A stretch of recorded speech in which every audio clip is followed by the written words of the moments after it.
Hey there, this is going to be a short video where I'm going to take the moon and the topics of the moon and combine them with the topics of the fourth house. And we're going to add Mars to the mixture. And I'm going to let you see how this could play out. Some of the significations of the moon are reflection of the solar light. And by solar light, we mean the sun. The moon reflects the light of the sun. Possesses a counterfeit light, meaning the true light is the sun, the moon is the counterfeit light.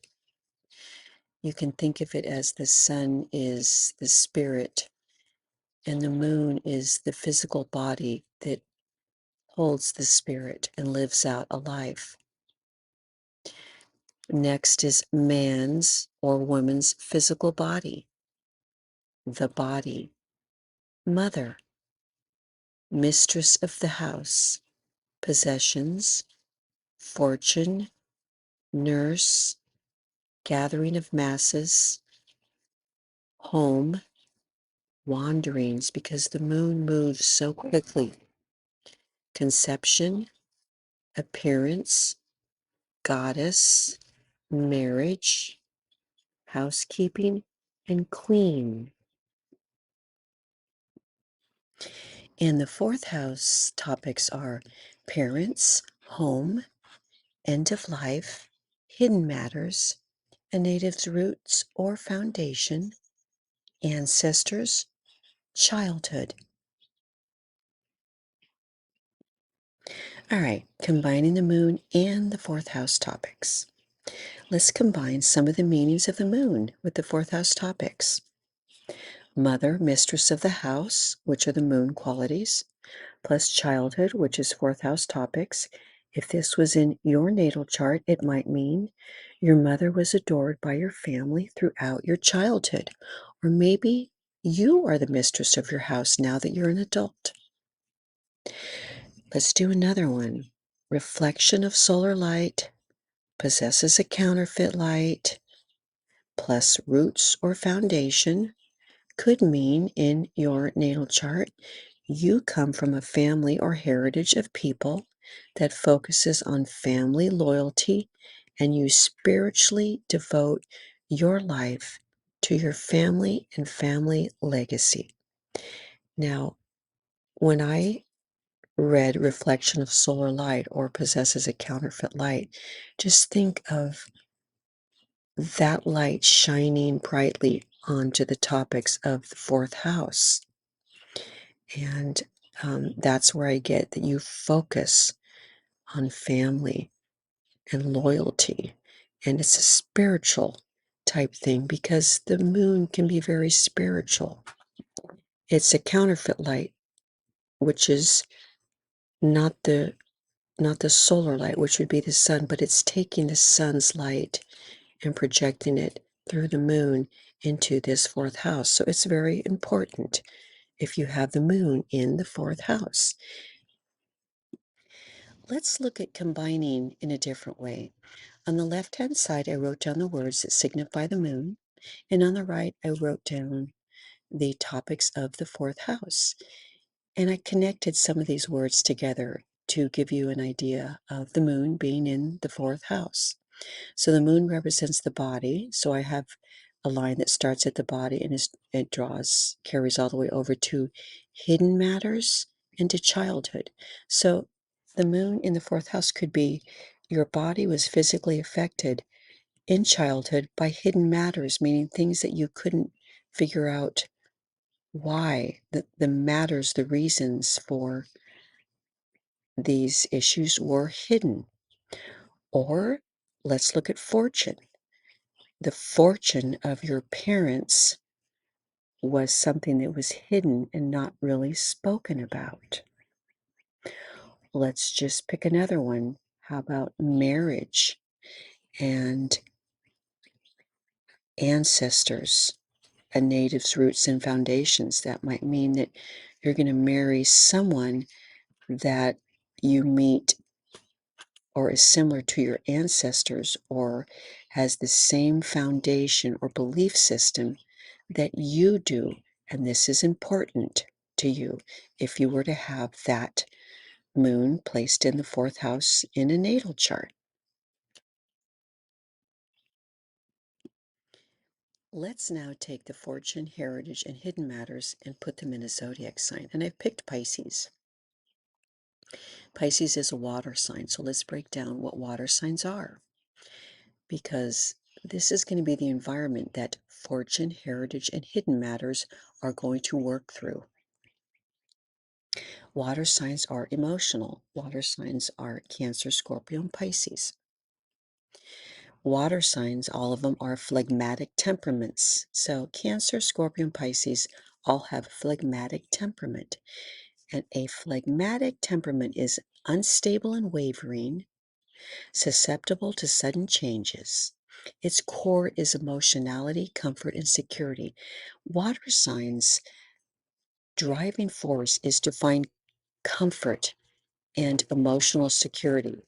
So a lot of their decisions are going to be based on what brings them comfort and security. Pisces is a mutable mode, and mutable modes are zodiac signs that change. It's a feminine planet because it's water, which means that it is private. It expresses itself inward rather than outward. All right, next, let's continue putting these words together. So let's take fortune, heritage, and hidden matters, combine them in the zodiac sign of Pisces, which is emotional, unstable, and wavering, susceptible to sudden changes. The core is emotionality, comfort, and security, private, changing. And let's add Mars in a day chart, not a night chart. Let's add Mars to the mix. So let's make it the malefic out of the sect. So it is a problematic Mars, and it's the malefic out of the sect because this is a day chart.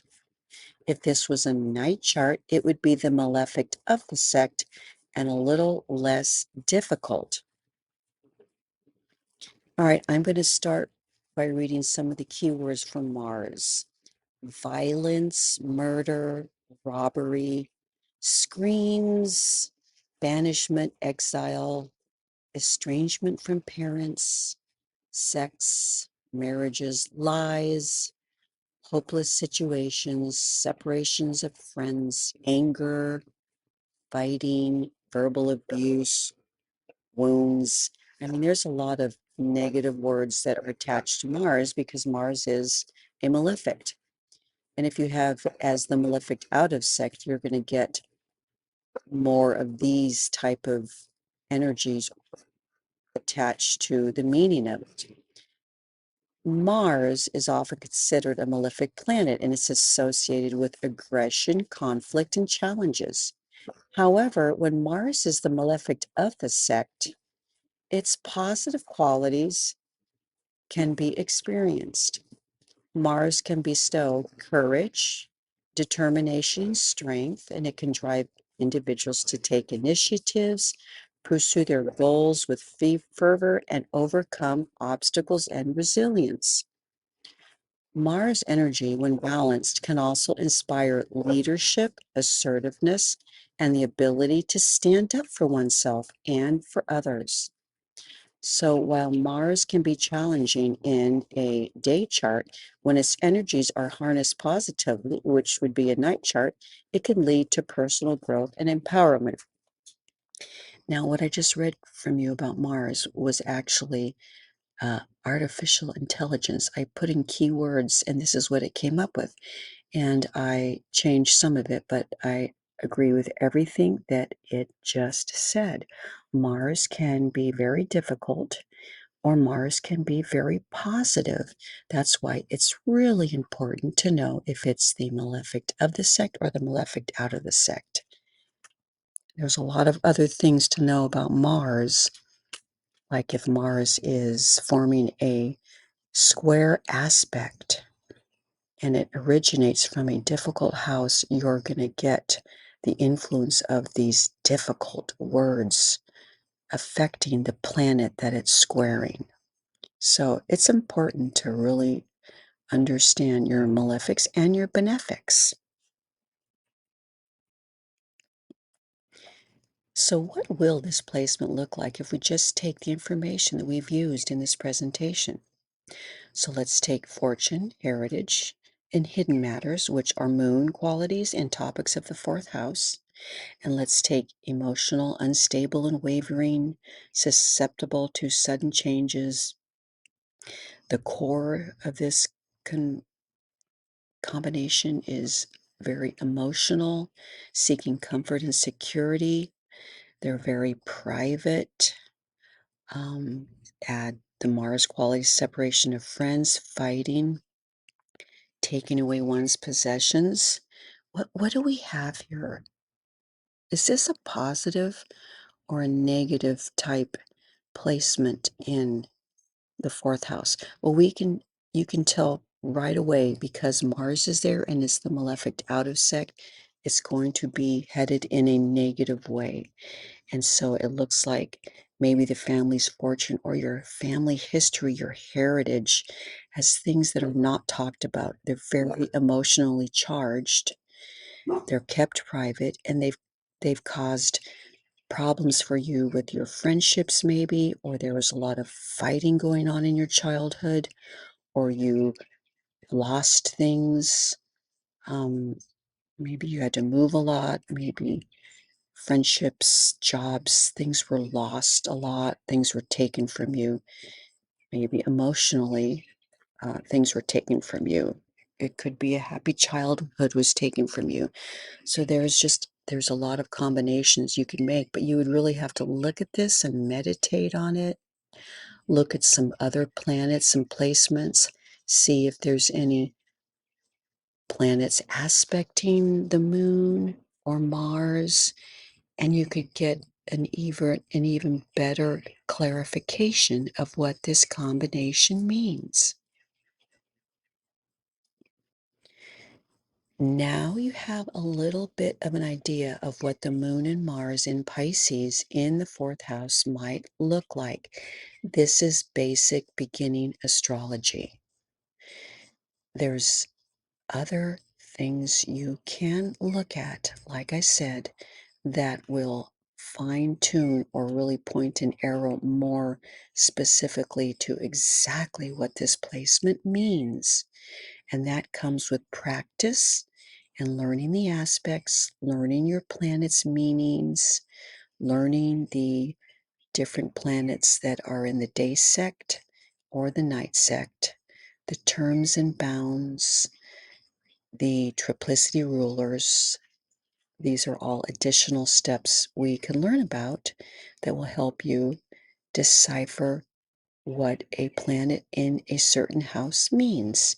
Anyway, thank you guys. Always fun to do these videos for you. Bye.